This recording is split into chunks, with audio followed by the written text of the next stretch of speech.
आज आम सभा में मंच पर विराजमान हमारे प्रदेश के मंत्री भाई अनंत राम जी, पूर्व सरपंच भंवर सेड़वा, मंच पर विराजमान हमारे भारतीय जनता पार्टी के जिला प्रभारी बोरा साहब, मंचासीन सभी अतिथिगण और मेरे सामने विराजमान देवतुल्य भारतीय जनता पार्टी के कार्यकर्ता बंधुओं, मातृशक्ति मीडिया के बंधुओं,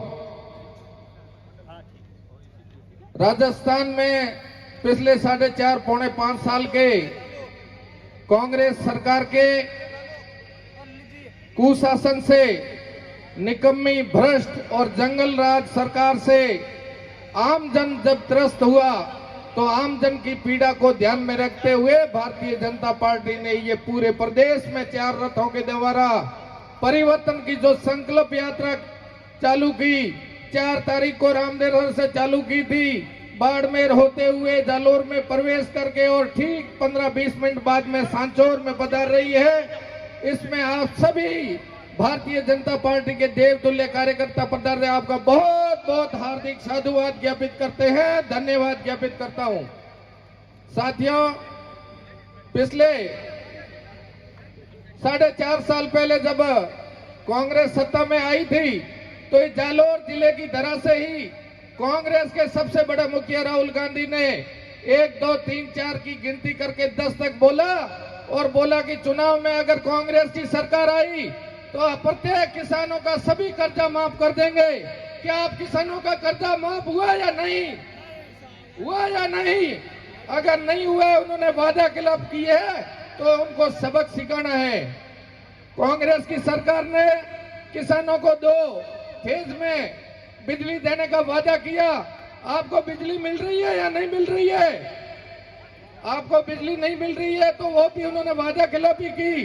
बेरोजगारों को बेरोजगारी भत्ता देने का 3500 रुपए का कहा था। यहाँ मेरे बैठे हुए मैं बेरोजगार युवा साथियों से आग्रह करना चाहूंगा कि आपको 3500 रुपए का भत्ता दिया जा रहा है या नहीं दिया जा रहा है?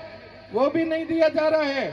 तो इस कांग्रेस की सरकार ने किसानों के साथ में धोखा और वादा खिलाफी करके जो सरकार में आई, आम जन को परेशान किया, उसको जड़ मूल से उखाड़ फेंकने का आज संकल्प लेकर जाएं और आने वाले 2-3 महीने में जो चुनाव है उसमें प्रचंड बहुमत से भारतीय जनता पार्टी की सरकार बनाने का पूरा संकल्प लेकर जाएं।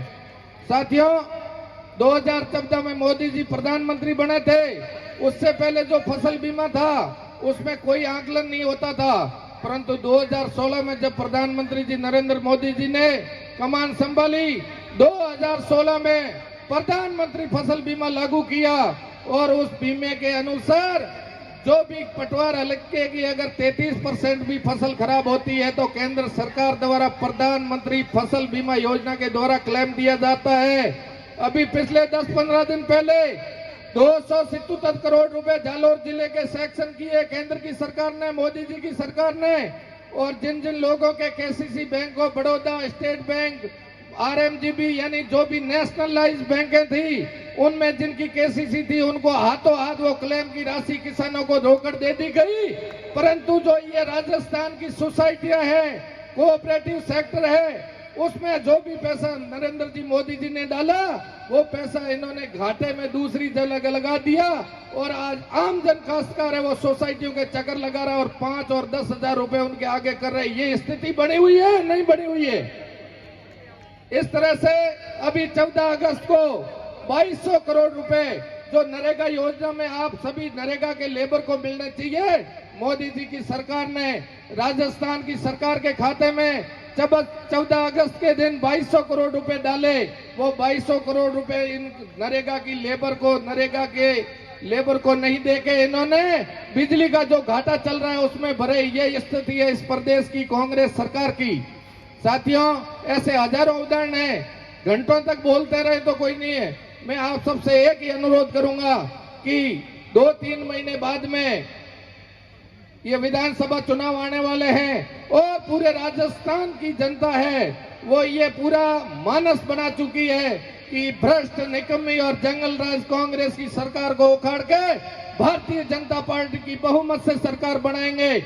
उसमें सांचौर से कमल का फूल खिलाना हो तो जोरदार तालियां बजाकर और अपने दोनों हाथ ऊपर करके हमारा उम्मीदवार कमल का फूल ही रहेगा। आप सब संकल्प ले जाएं कि जो कमल का फूल लेके आएगा वही हमारा उम्मीदवार है। और भारी मतों से जब जब कांग्रेस के शासन में सांचौर में आतंक की स्थिति हुई, वहां हमेशा सांचौर ने 50,000 वोटों से जीता कर भेजा है। वही स्थिति जो पहले थी 15 साल पहले, वो स्थिति आज फिर है। और आप सब संकल्प लेकर जाएं कि यहां से भारतीय जनता पार्टी के कमल को फूल को 50,000 वोटों से जीताना है। और आप सब यहाँ बहुत संख्या में पधारे। धन्यवाद। भारत माता की जय।